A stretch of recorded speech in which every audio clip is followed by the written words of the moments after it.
नमस्कार दोस्तों। तो आइए स्टार्ट करते हैं पहले क्वेश्चन से। लिखा है 180 के 15% में कितना जोड़ा जाए कि योगफल 360 के 20% के बराबर आ जाए। देखिए दोस्तों, 180 का जो 15% निकालेंगे आप 27 निकलेगा, वरना ऐसे करके निकाल लो। 180 का 15% निकालोगे तो 2 से 9, 9 3 27, कितना निकलेगा दोस्त? 27। मतलब 180 के 15% में कितना जोड़ा जाए, इसमें मुझे जोड़ना है, मतलब मुझे x जोड़ना है कि योगफल के 320 के 20% के बराबर आ जाए।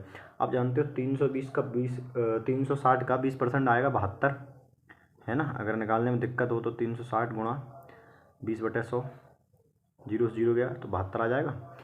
तो ये किसके बराबर हो जाए? इसके बराबर हो जाए, 72 के बराबर हो जाए। अब सिंपल से जानते हैं 27 को घटा देंगे इसमें से, तो 7 और 4 कितना जोड़ना पड़ेगा? 45। यानी ऑप्शन नंबर आपका जो है बी बिल्कुल करेक्ट आंसर हो जाएगा। ठीक है ना दोस्त। चलिए अगले क्वेश्चन की बात करूँ आपसे।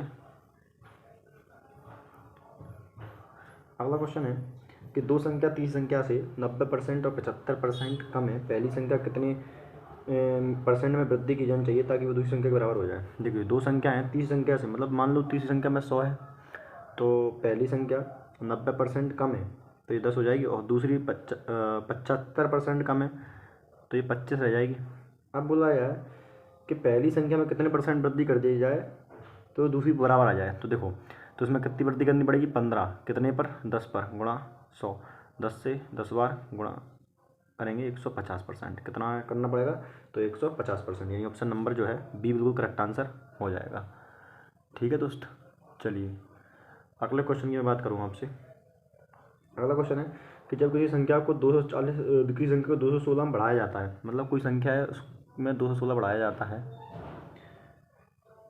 है तो यह स्वयं का 140% हो जाती है, स्वयं का 140% हो जाती है। मतलब कुल मिला के बात ये है कि हाँ, मान लो कोई संख्या अगर मान लो पहले 100 थी तो अब 140 हो गई, तो मतलब 5 से कितनी हो गई? 7। 5 से 7 हो गई, कितनी बढ़ाने पर? हमारे हिसाब से 2 बढ़ाने पर, लेकिन उसने कितना बढ़ाया है? उसने बढ़ाया है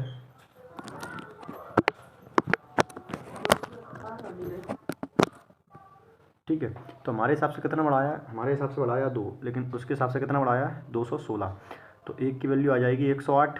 कितनी आ जाएगी? 108। तो वह संख्या क्या है? तो वो संख्या क्या है दोस्त? तो मुझे वैल्यू निकालनी, तो 108 इंटू 5 करना पड़ेगा, है ना। मेरी वैल्यू, मेरे हिसाब से संख्या 5 थी, लेकिन उसके हिसाब से कितना है? तो ये आ जाएगी 540। कितनी आनी चाहिए दोस्त? 540 ऑप्शन में है, ऑप्शन नंबर ए बिल्कुल सही है ना। 108 का मल्टीप्लाई 105 में करोगे, सॉरी 108 का मल्टीप्लाई 5 में करोगे तो आपका जो है 540 आंसर आ जाएगा। ठीक है ना। चलिए अगले क्वेश्चन की बात करें। अगला क्वेश्चन है कि एक परीक्षा में 90% छात्र उत्तीर्ण हुए और 480 छात्र अनुत्तीर्ण हुए। हम जानते हैं कि मान लो कोई भी चीज़ अपने आप में 100% होती है। अगर 92% छात्र उत्तीर्ण हुए तो सिंपल सी बात है 8% छात्र फेल होंगे। यही 8 की वैल्यू कितनी दी है? 480, एक की वैल्यू आ जाएगी 60, है ना। और पूछा क्या है? टोटल बच्चे, तो टोटल बच्चे 100 होते, 100 का मल्टीप्लाई करोगे 6000 आंसर। ठीक है ना दोस्त। चलिए अगला क्वेश्चन की बात करूँ मैं आपसे। बोला ए और बी के वजन का योग 80 किलो है। ए वजन 50%, बी के वजन का ए के वजन का 50%। मान लो ए का वजन कितना? ए के वजन का 50% बराबर है बी के वजन का 5/6 गुना, 5/6 गुना बराबर है। दोनों के वजन का अंतर कितना है? अब देखो, 2 से काटेंगे 3 बार, यानी ए का वजन अगर 5 है तो बी का वजन कितना आ गया? 3, है ना। इन दोनों का वजन कितना, योग कितना दिया था? 8।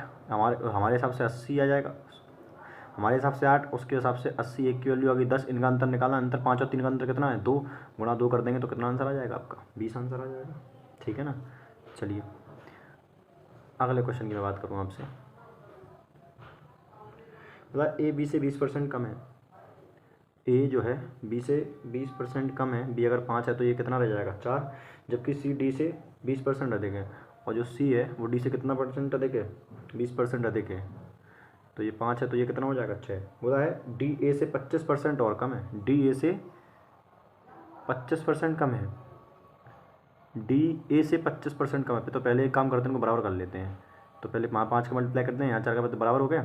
अब क्या करना है कि डी ए से 25% कम हो। अगर मान लो 25% फ्रैक्शन वैल्यू होती है 1/4, तो इसका मल्टीप्लाई 4 से कर दो तो इसका मतलब 25% कम है ना, तो एक 5 पे एक कम, 4 पर एक कम होगा तो कितना कम होगा 3।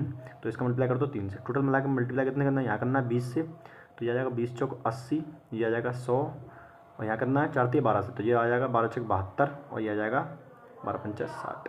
ठीक, समझ में आया कि नहीं आया। अब बोला निम्नलिखित में से कौन सा सही है। बोला है सी, क्या सी बी का 72% है। सी जो है बी के 72% बराबर है। सही बात है। देखो अगर सी का जो बी है, बी का आप 72% निकालोगे तो वही तो निकलेगा सी, है ना। बी कितना है, 100 का 72% कितना होगा, 72 ही तो होगा दोस्त। तो यानी ये पहला ही स्टेटमेंट मेरा बिल्कुल सही हो जाएगा। ठीक है ना दोस्त। चलिए अगले क्वेश्चन की बात करूँ।